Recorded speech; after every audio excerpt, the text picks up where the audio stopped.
Sometimes we get a chance to meet people along the way, Joey, that I think really impact our lives, and I think it's one of the most valuable things that we can do is when we go to events to have those conversations. And today we're interviewing Mitch Stephen, or kind of doing an update, right? I mean, we've had him on the show in the past, but several years ago we got a chance to go down to his ranch over in San Antonio, Texas, and that was an experience.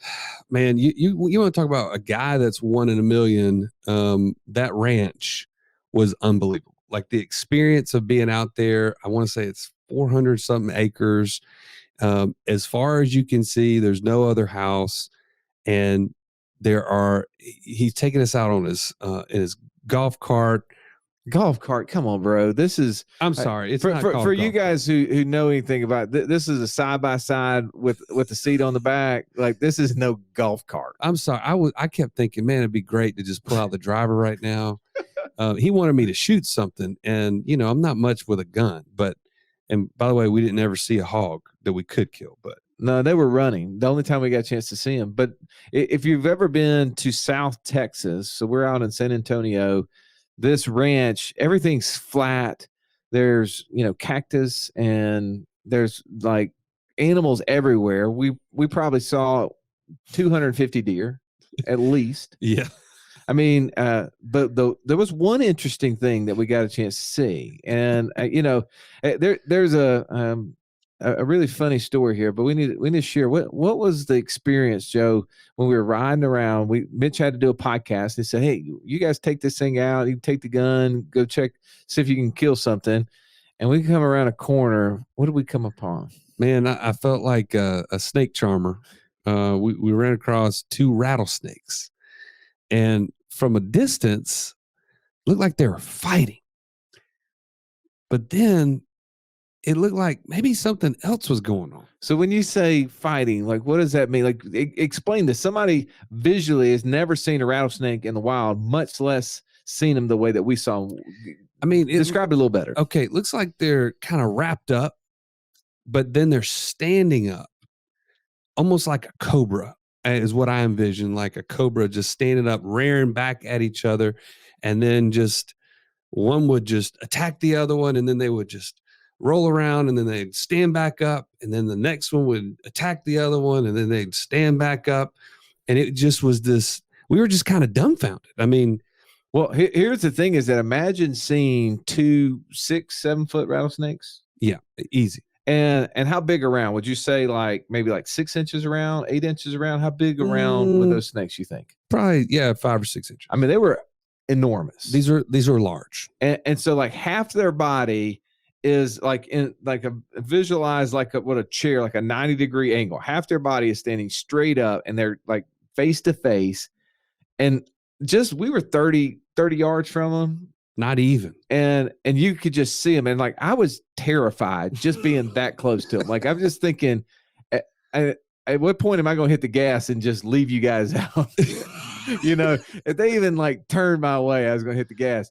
And then all of a sudden they're wrapping themselves around each other while still standing up. And then they would fling themselves to the ground. And this rolling in the dirt would happen for 2 or 3 seconds. And then they come back up. Yeah. I think what happened though, Russ, is there was no fighting. I think what Mitch told us was about 9 months later, there was a bunch of eggs 9 months later.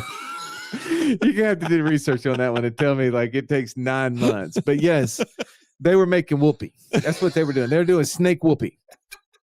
And there was a moment where we were just sitting there, and our assistant had gone with us on this trip because we were actually out there at a land flipping event. And she was helping us with the land flipping business. And so she's sitting on the back of that cart, looking at it. And she went to take a picture, and Joey, you tapped her on the shoulder, and I thought he was going to come out of her skin. I figured one of us was going to have to change their pants at that point. Oh, man, what a great story. But listening to Mitch today, if you don't know who Mitch Stevens is, go to 1000houses.com. This guy has bought a house every 3 to 4 days for the last 20 some odd years. He knows what he's talking about. This interview is going to go all over the place. But I would totally like encourage you if you think like, hey, how can I be successful and take a really small idea and make it large? Mitch is a perfect example of someone who started with nothing, didn't know anything about the real estate world, and has become fabulously successful, but at the same time has been just super humble and has been really open book with us about his failures and his wins. And I love the fact that he wants to be the bank. That's what I'm talking about. And that's what we're always about here on the show. Let's go ahead and dive into this interview, the update with Mitch Stephen.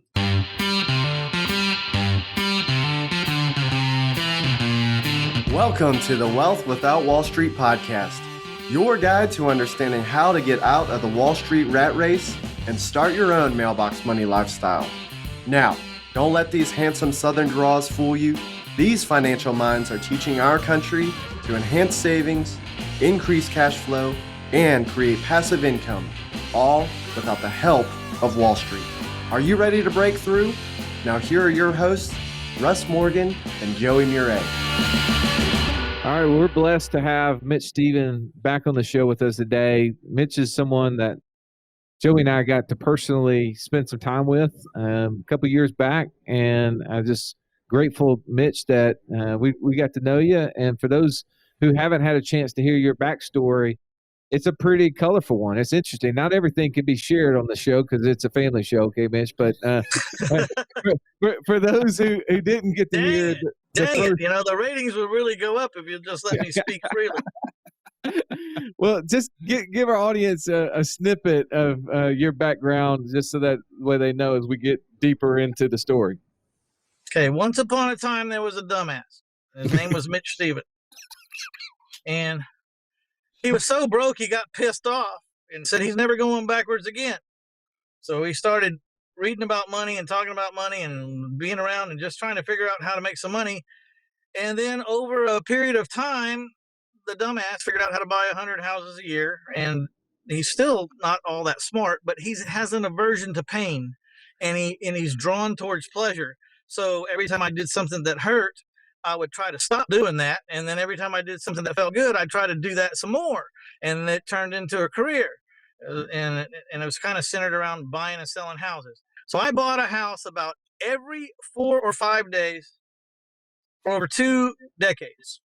So in or about my hometown. So I buy about 100 houses a year, and I owner finance. I sell them with owner financing, about 70% of them.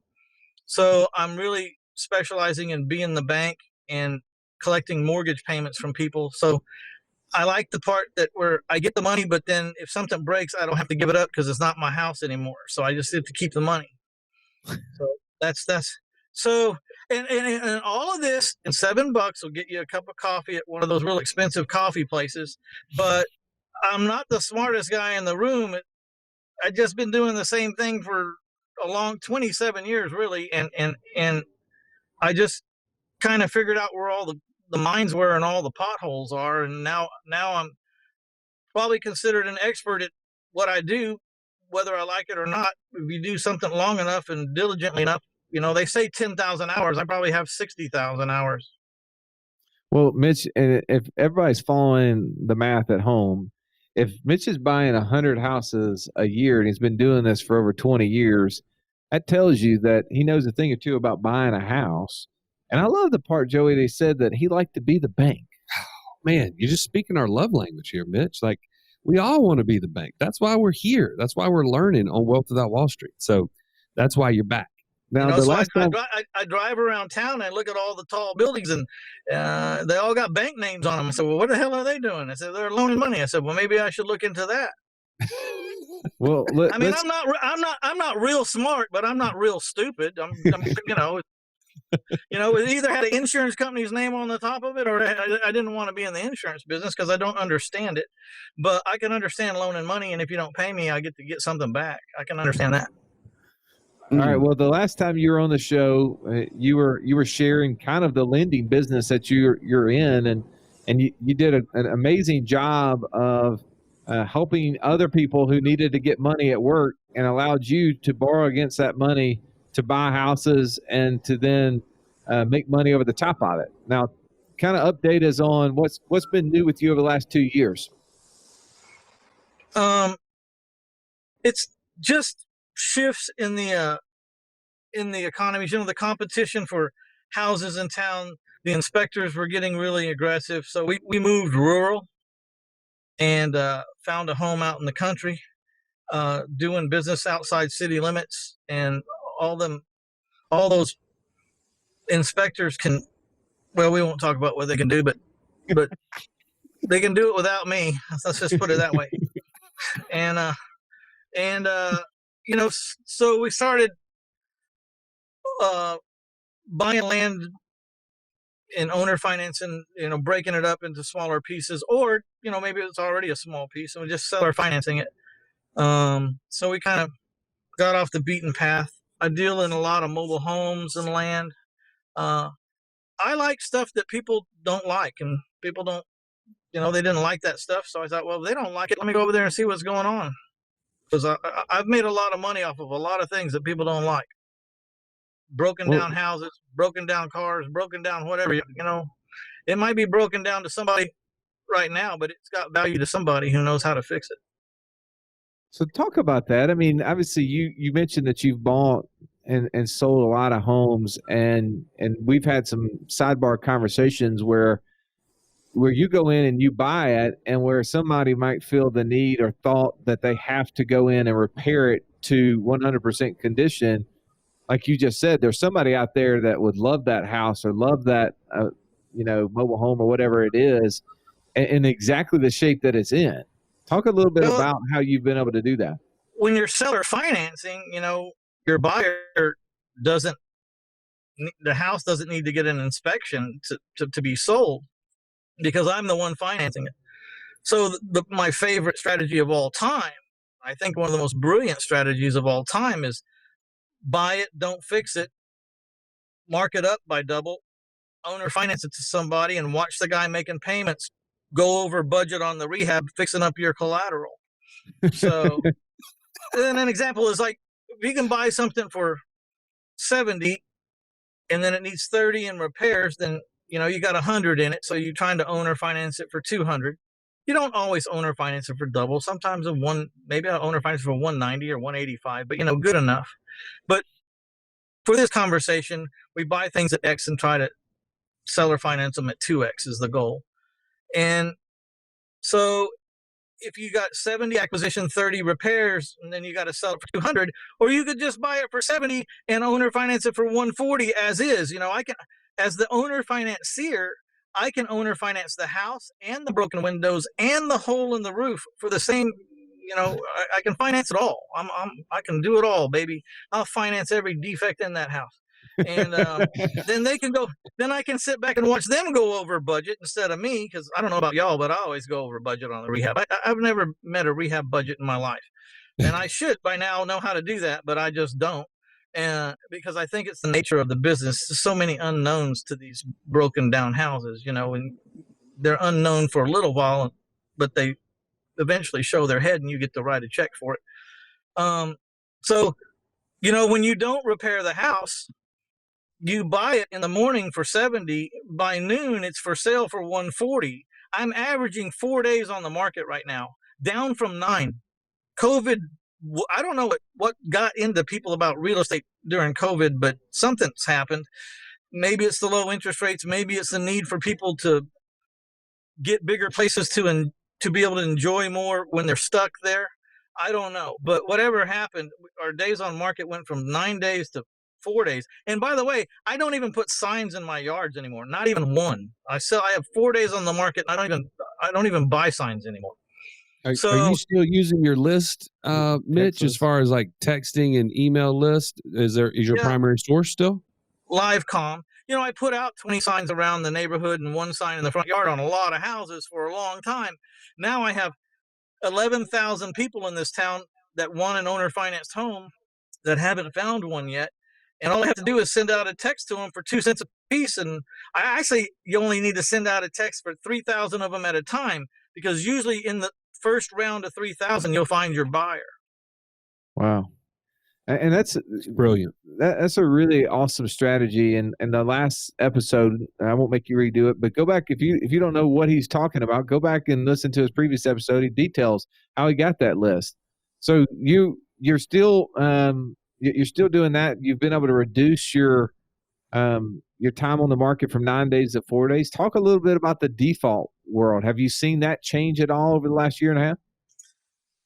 Well, we were worried about it going into COVID, and of course the courthouses shut down, and so they weren't open to do evictions or foreclosure. So we thought that's going to be a problem. But the people that bought my houses, they're the owners, and they gave me real decent amount.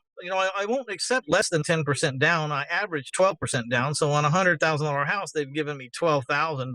On a $200,000 house, they've given me $24,000 plus their closing costs, which is another 3 or 4. So they're into these houses. Financially, they have a lot of skin in the game, or to them, $10,000 a year or 10,000. I mean, maybe it's not even then. That's a decent amount of money, but to them, it's a lot of money. Right. Someone moving into a $100,000 house puts up 10 grand. That's a good chunk because it's all relative. And and then because it's their house, they've put on new roofs and put in new windows and a new front door and electric garage door opener and sprinkler systems and porches and patios and pools and fences and so now they're got even more skin in the game. They just don't walk away from these houses very easy. So consequently, we learned during COVID that we didn't see any increase in our normal foreclosure rate. And our normal foreclosure rate was about 2%. Wow, that's amazing. And there hasn't been anything from the standpoint of on the law side or federal side where you got any pressure as a lender to forgive any payments or anything like that throughout all this? No, that was, FHA and the damn governors of the states, everything came out saying, that they didn't have to make payments. And so they called me and said, are you going to do what the government said we don't have to make payments? I said, yeah, if you go get a Fannie Mae loan, you can do that. But I'm not Fannie, I'm Fannie Mitch. Okay. So, and that program is excluded from that deal.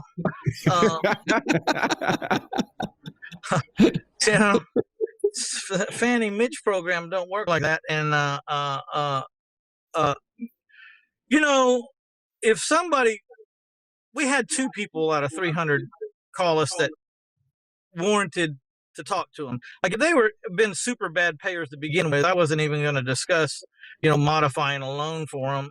But we had a couple that were really good payers and had been payers for 3 or 4, 5, 6 years. And we don't, we're not here to take anyone's house away from them. To me, that's a rotten plan.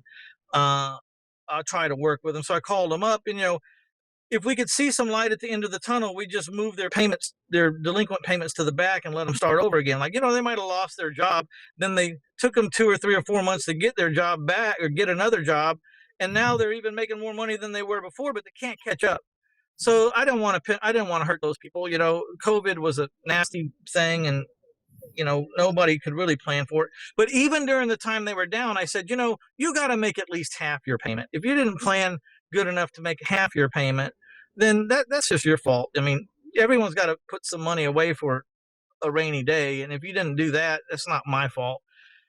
Most of them, all of them could do that. They had enough. They just wanted to know that we were going to help them a little bit if they were trying. We verified that they were trying. I don't believe anybody about anything anymore. So they said they got downsized. I said, well, then have your HR person send me a letter that said you got let go and show me. And then show me where you got a new job, what you're making. And if there's a light at the end of this tunnel, I'll just move your 4 payments to the end. You know what I mean? But I'm not forgiving it.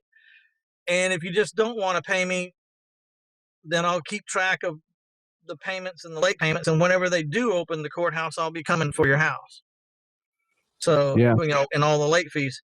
And, we only had like 8 conversations like that out of 300 people.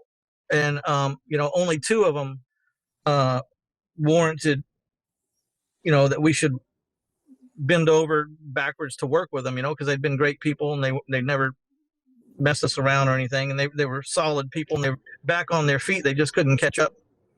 So we worked with them.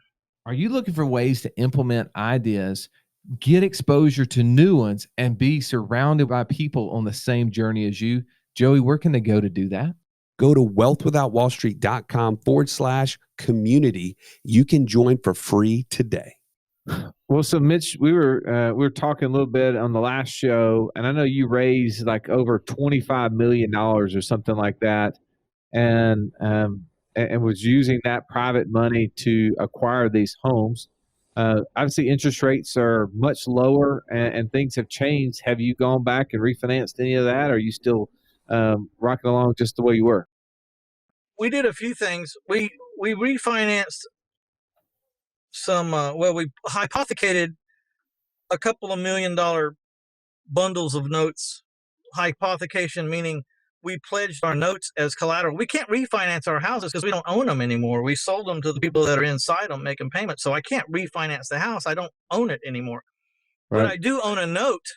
So I pledged my notes or hypothecated my notes to a bank, and they would refinance all my underlying debt underneath from my private lenders. And so, my private lenders were getting paid 6, 7, 8, 9, 10%, depending on how old some of these notes were. And we were able to refinance at 3.6% on a 15-year fixed AM with maybe a half a point and no appraisals. And the reason why it's no appraisals is, because appraisals on 40 houses could turn into a chunk of money.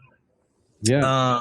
No appraisals because I'm not getting a real estate loan. I'm pledging a personal asset called a real estate lien note. It's not a real. They're not loaning me money to buy a property or on the property. They're loaning against my notes. So technically, they're not regulated to get an appraisal. So what they would do is they would maybe pick 10 of my 40 notes and send it over to a broker and get a BPO, a broker's professional opinion, for $100. And if my values randomly looked in line, then they were not going to require any appraisal. So they went and did the 10 random BPOs, and I came in right where I said I would, or under. You know what I mean? I was conservative so that when this happened, I would shine. And so they took one look at the little test swath they did and said, no, these are good. So they didn't require me to get a loan. So I basically got a free loan at 3.6%, 15-year AM, fixed. Wow. Yeah. So you were able to take some of that private money that you were borrowing at 8, 9, 10% and refinance it ultimately to that rate. Yeah, it changed my cash flow like over $100,000 a year, easy. And then we took a little bundle of notes and we sold them because we wanted to have some dry powder just to see where this economy is going and be in a position to strike fast with our own cash if prices decrease anytime soon. Doesn't look like they're decreasing right now because we're looking to buy some, and we're also looking at storages. So we would spend that money on storages or we would spend that money on bargains. Right now we're trying to find larger tracts of lands, 250, 300, 400, 500, 600, 700 acres, so that we could break them up into smaller ranchettes and seller finance the ranchettes. All right. So, Mitch, you said a bunch of different things there, and I don't want people to miss this. There are things that guys that are wise in the real estate world, they say, and then there's things that they say that you have to kind of listen for.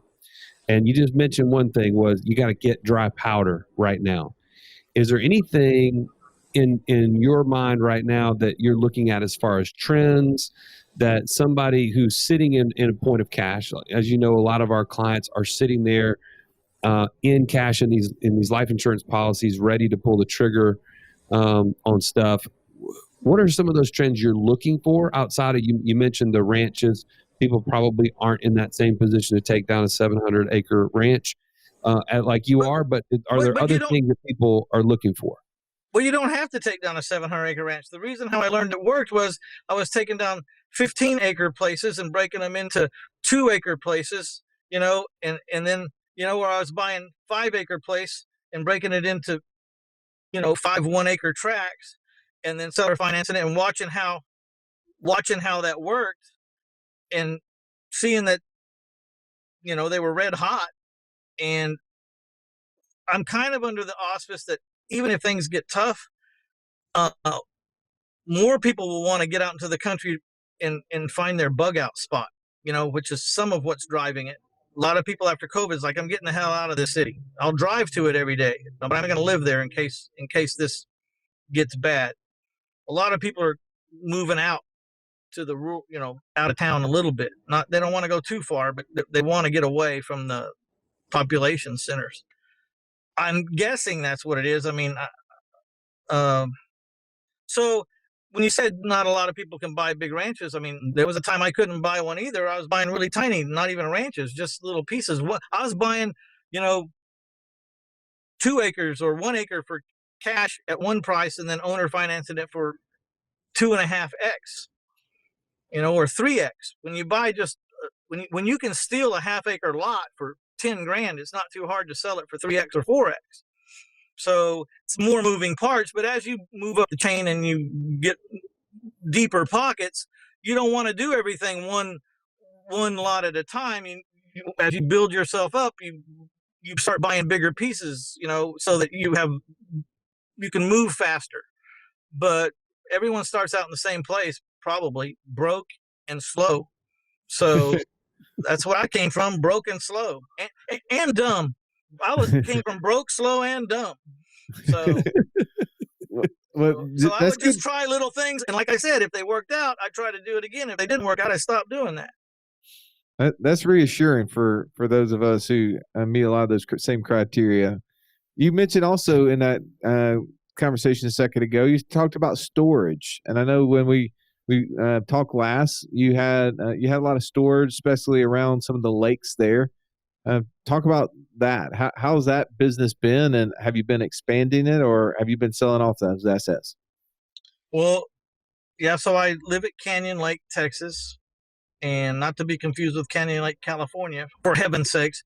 And so I have like 14 locations around the lake that I have boat storage and mini storage, and mostly, just dry storage. When I say boat storage, you pull your boat out of the water, you drive it over to my facility, you back it into a place, you close the doors, and you walk away, and you can't see your boat anymore because it's all in a little barn, a little unit. And I have 1,300 people owe me about $100 a month. And I started that business in 1991 with 13 boat stalls. And I don't owe very much on it, so you can do the math. I don't have to work. I just don't know what else to do. What do you think? You can only drink and eat so much. I mean, you drive a fast car fast for a while. Okay, I did that. What am I going to do now? So I guess I'll go back. I'm a deal junkie, or I just like business. So it's kind of a form of entertainment. It's like people play video games, right? I have a different video game. Mine's, I sell coaching, or I sell courses or whatever. So while those other people are on the video games for 7 and 8 and 9, 10 hours a day, I get on my video game, and how you can tell if I win my game is money goes into my bank account from the internet. And that's the video game I like to play. It's called How Much Money Can I Make This Internet Crap Into My Bank Account? You're playing games online, just different games. Yeah, I'm paying one that pays. When you play those games, it's like, all right, how do I get over this fence into this bunker, and how do I get a grenade? I'm just saying, how do I get over here into their wallet and get it to transfer to my? It's the same game. It's just I get paid. All right, so Mitch, I'm grateful to have caught up and updated on some things. Now I want a couple of takeaways. Give the person listening a couple of quick wins, practical things that if they would go follow these 3 steps, they have a decent chance of winning and playing the same online game that you're playing. Well, the first step is got to find a strategy that you love and that makes sense in your market and that you understand. And that takes some time. Second thing is you got to come to the conclusion as fast as they can that it's not about you and your money. It's about the deals, and the deals bring the money. The better deal you have, the faster the money will come.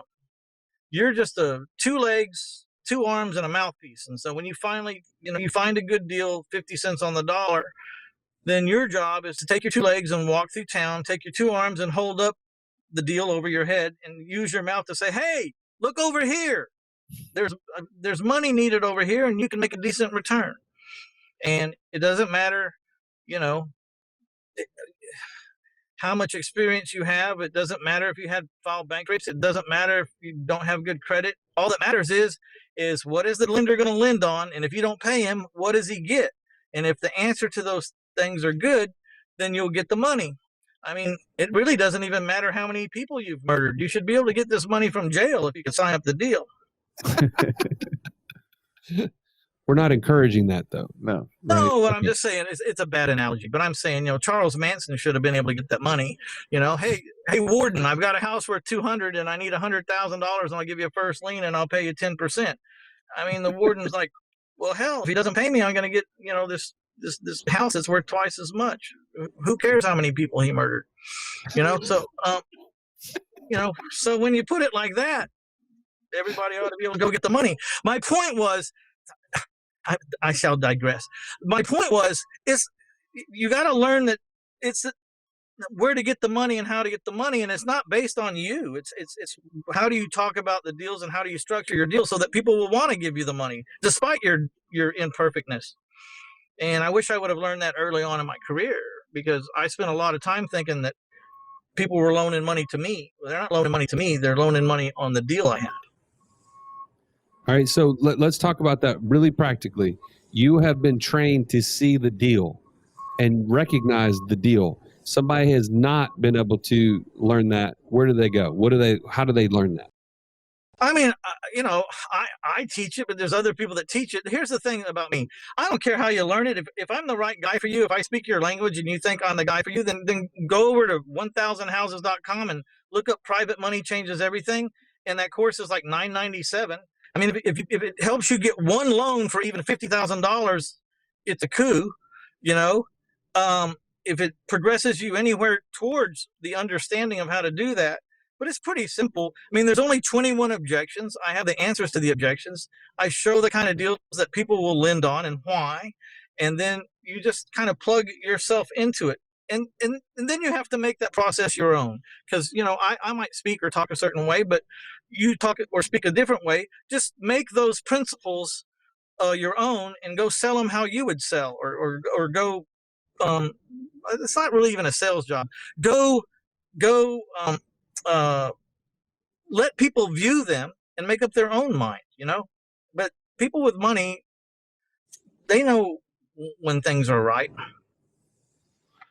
Well, Mitch, I'm so blessed to have you back on the show. Thank you for coming and sharing some wisdom. Thanks for updating us on some of the fun stuff that you got going. As Mitch said, go to 1000houses.com, check those things out. Joey and I have had firsthand experience to see Mitch at work, and he's the real deal. And as you can see, he's a straight shooter. Bluff is not in his vocabulary. Yeah, it comes out directly, and I appreciate that. And thank you again, Mitch, for sometimes it works for me, sometimes it works against me. But so I did take on a quest this year. I decided I was going to put out a 10-minute free segment on YouTube every workday for the next year. So if you want to go to 1000houses.com/YouTube, I'm just spilling my guts out there for nothing. You'll get, if you're not tired of me already, there's a place you can go and get real tired of me for free. And I have been perusing that site. There is no shortage of content, and I guarantee you, interesting stories. It's worth watching 2 or 3 videos for sure. So definitely go check Mitch out on YouTube. Subscribe to that channel, and check him out, because we think a lot of you, Mitch, and we appreciate you coming on and sharing with our audience. Thank you. So I look like this over there because they made me take my hat off at the YouTube place. So they said YouTube penalizes cowboys. So I said, well, I already don't like it, but since I already paid for it, I guess I better do it. So Thanks again, Mitch, for joining us. And thank you, as always, for listening. We'll catch you on the next episode. Hey, thank y'all. It's always a pleasure, man. And whenever you get down this way, come on down and I'll introduce you to some of my hogs on my place. Done. Absolutely. Done. All right. Yeah. Have a great day. You might have to put a hole in a couple of them. I'll show Joey how to do that. All right. All right. This has been the Wealth Without Wall Street podcast. Don't forget to subscribe to the show to break free of the Wall Street mindset and begin building wealth on your own terms in places you understand so that your wealth will never run dry. See you next episode.